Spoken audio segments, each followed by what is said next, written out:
अल मुहब्बतु फी क़ुलूबिल बररा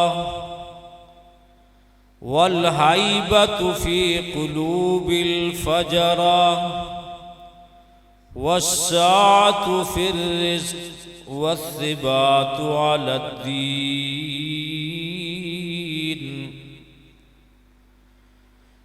सदक़ल्लाहु व सदक़ रसूलुहुन नबियुल करीम व नहनु अला ज़ालिका लमिनश शाहिदीन वश्शाकिरीन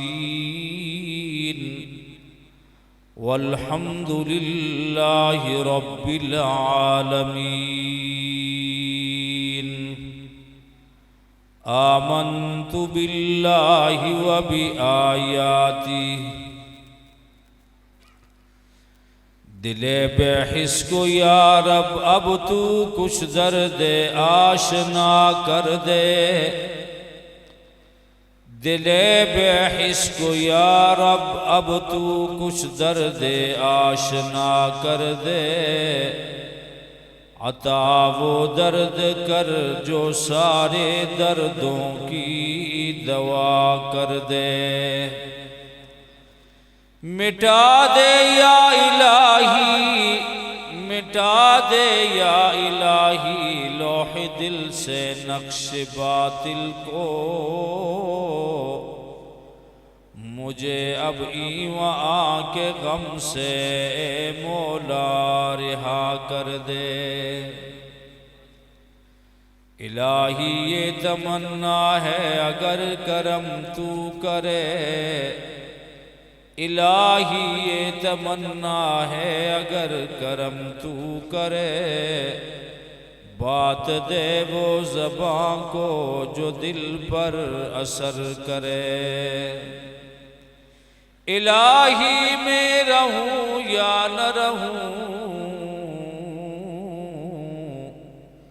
इलाही हम रहें या न रहें, पर तमन्ना ये है कि दीने मुहम्मद रहे और इज्जत कुरान रहे। मैदान महशर में नबी पाक सल्लल्लाहु अलैहि वसल्लम की शफाअत की उम्मीद रखते हुए, आपके दस्ते मुबारक से हौज़ कौसर की पानी की उम्मीद रखते हुए, इस ईमान और यकीन के साथ और इस अकीदे के साथ कि यहाँ से दुरूद शरीफ पढ़ते हैं, फरिश्ते पहुँचाते हैं, और रोज़ा अतहर पर अल्लाह हम सबको हाज़री बार बार नसीब फरमाए, वहाँ दुरूद शरीफ पढ़ेंगे तो आप सल्लल्लाहु अलैहि वसल्लम खुद समाअत फरमाते हैं। इस ईमान और अकीदा और यकीन के साथ एक दफ़ा दुरूद शरीफ पढ़िए। अल्लाहुम्मा सल्लि अला सय्यिदिना मुहम्मद व अला आलि सय्यिदिना मुहम्मद कमा सल्लैता अला इब्राहीम व अला आलि इब्राहीम इन्नका हमीदुम मजीद। अल्लाहुम्मा बारिक अला मुहम्मद व अला आलि मुहम्मद कमा बारकता अला इब्राहीम व अला आलि इब्राहीम इन्नका हमीदुम मजीद। साहिब सदर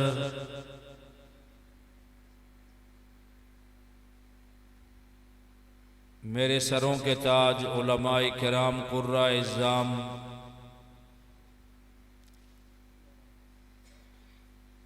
आज की हाज़री बरादर अज़ीज़ मौलाना सैयद अजमुल शाह साहब की दावत पर हो रही है। अल्लाह इस दावत को अपने दरबार में कबूल व मंजूर फरमाए। जितने हजरात ने भी इस प्रोग्राम में जिस कदर भी हिस्सा डाला, परवरदिगार आलम या अल्लाह तू अपनी शान के मुताबिक या अल्लाह उन्हें अजर अजीम अता फरमा दे। 9:15 बज रहे हैं और मैंने भी बहुत लंबा सफ़र करके आया हूँ। जनाजा हो गया था। ऐसे तो मैंने मगरिब की नमाज इधर पढ़नी थी, लेकिन जनाजे की वजह से लंबा सफ़र किया, ताख़ीर से आने पर से आपसे मादरत ख्वाह भी हूँ। लेकिन हज़रत अली करमल्लाहु वजहू का फरमान याद आ रहा है, अरफ़्तु रब्बी बिफ़स्ख़िल अज़ाइम, कि मैंने अपने रब को पहचाना इरादों की फसा होने से, कि मेरा इरादा कुछ होता है और मेरे रब का इरादा कुछ होता है। मेरा इरादा भी और अजमुल शाह साहब का इरादा भी ये था कि मगरिब की नमाज इधर पढ़ानी है, लेकिन मैं मगरिब की नमाज उधर खनशपूरा में पढ़ के लाया, वहाँ से चला, फिर वहाँ जनाजा हो गया था। बहरहाल अल्लाह मेरा आना और आपका बैठना कबूल व मंजूर फरमाए। इसी ताख़ीर के आने से ज़रा मेरे और आपके अंदर एक फ़िक्र पैदा होनी चाहिए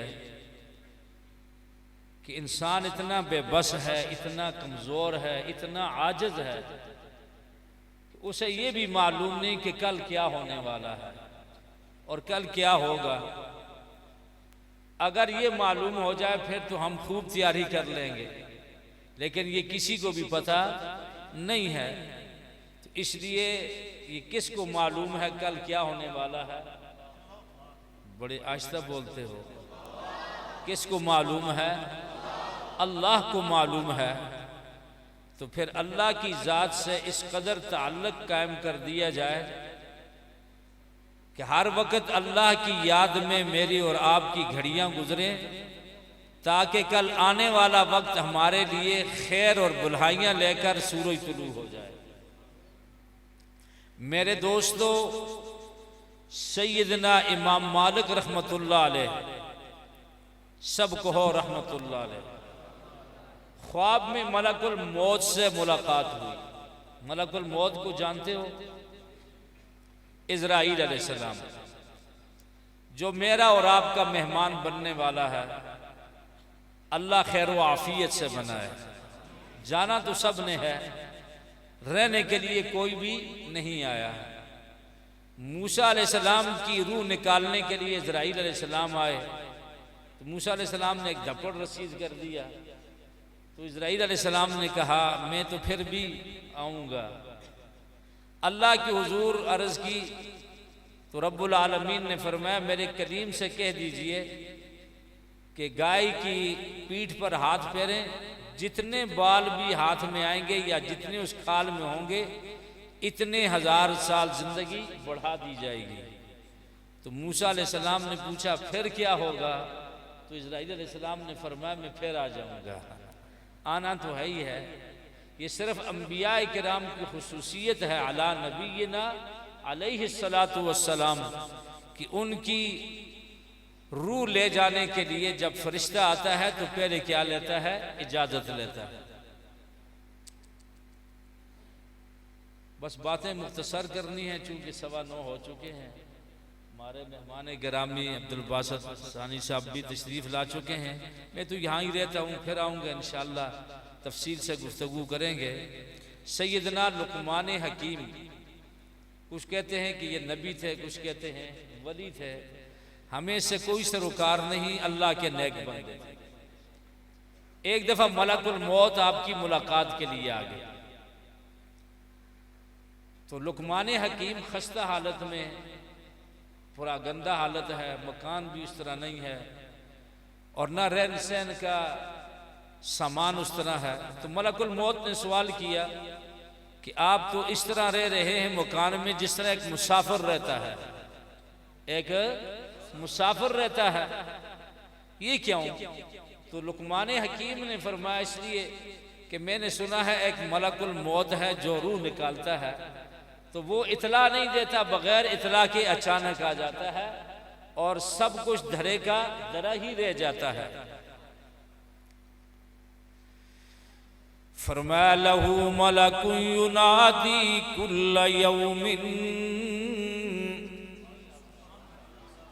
लहू मलकुन युनादी कुल्ल यौमिन लिदूनिल मौत वब्नु लिल खराबी।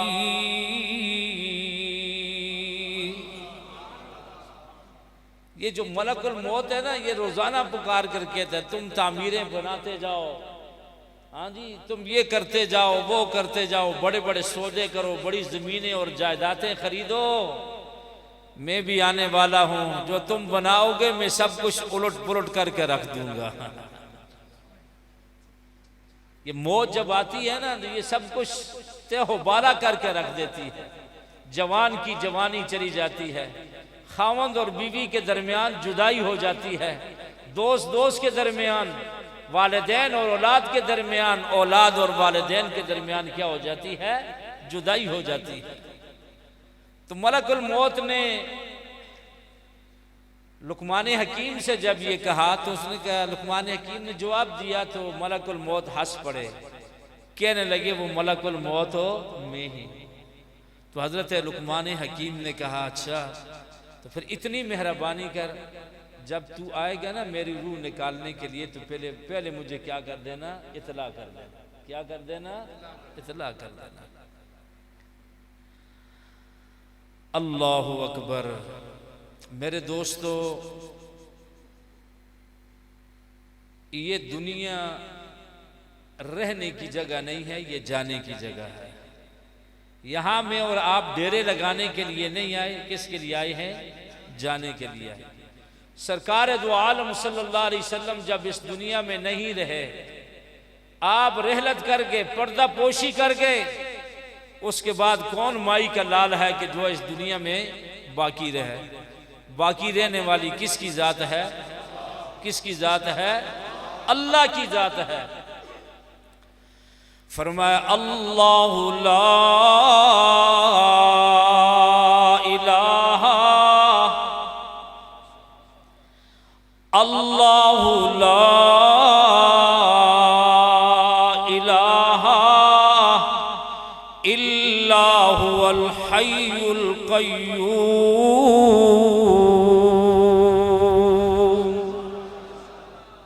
हमेशा रहने वाली कायम जात किसकी है? अल्लाह की जात है। और जो अल्लाह से जुड़ गया वो भी क्या रहेगा? बाकी रहेगा। एक किताब में मैंने एक वाकया पढ़ा कि एक वजीर साहब ने बादशाह की वजारत से इस्तीफा दे दिया। बहुत सारे लोग वज़रा उसके पास आए कि लोग तो वजारत लेने के लिए मिन्नतें और समाजतें करते हैं, तुझे क्या हो गया है? तू पागल हो गया है कि तूने वजारत छोड़ दी? तो उस वजीर ने कहा मुझे इस बादशाह की वजारत में 4 बड़े नुकसान थे। कितने? अब मैं उस बादशाह का वजीर बन गया हूं कि सबसे बड़े 4 मुझे क्या हो गए हैं? फायदे हो गए। पहली बात कि मैं रात को चौकीदारी करता और बादशाह सलामत सोए रहते थे। अब तो मैं ऐसे बादशाह का वजीर बन गया हूं, मैं सोया रहता हूं, मेरी हिफाजत करता है। उस बादशाह को ऊँघ भी नहीं आती और नींद भी। ला ताखुज़ुहु सिनतुन वला नौम,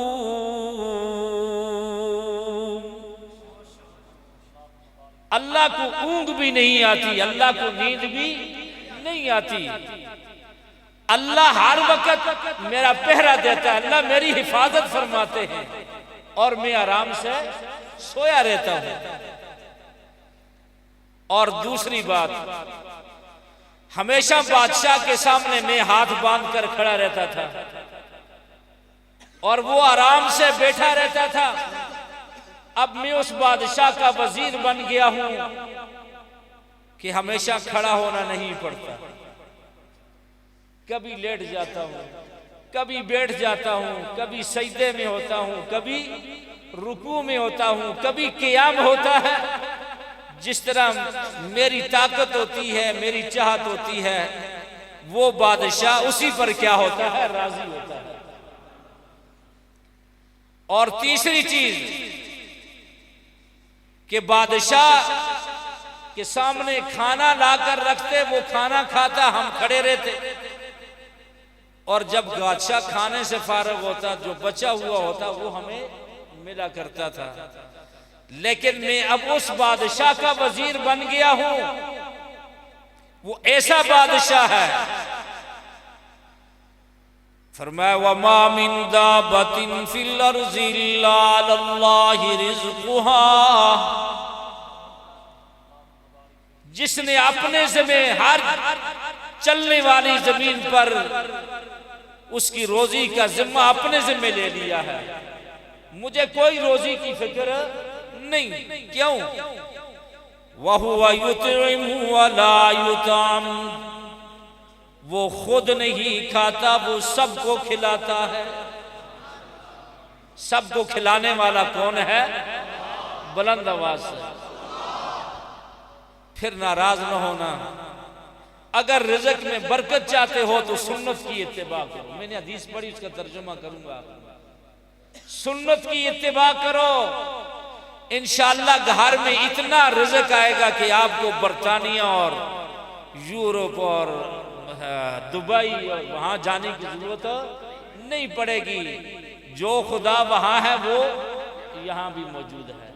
और रिज़्क़ जिसकी किस्मत में जितना है, अल्लाह ने अम्मा जान के बतन के अंदर उसके लिए क्या कर दिया है? लिख दिया है। और तीसरी बात उस वजीर ने ये कही कि मुझे हमेशा डर और खतरा होता था कि जब बादशाह साहब की अमारत खत्म हो जाएगी, जब इनकी बादशाही खत्म होगी तो मेरी वजारत खत्म हो जाएगी। फिर मेरे दुश्मन जो मुझे बर्दाश्त नहीं करते वो तो मुझे खा जाएंगे। लेकिन मैं अब उस बादशाह का वजीर बन गया हूं, अल हई अल क़य्यूम, जो हमेशा है और हमेशा रहेगा, जो कायम है। जब तक उसकी बादशाही है तो हमेशा उसकी बादशाही है। आज भी बादशाही किसकी है? क़यामत में भी बादशाही किसकी होगी? अल्लाह रब्बुल इज्जत पूछेंगे ना कि बताओ दुनिया के बादशाहों, वजीरों, दुनिया में तुम आरजी बादशाह थे, आओ बताओ आज रोजे जजा का मालिक कौन है? कौन बादशाह है? लिमनिल मुल्कुल यौम लिल्लाहिल वाहिदिल क़ह्हार।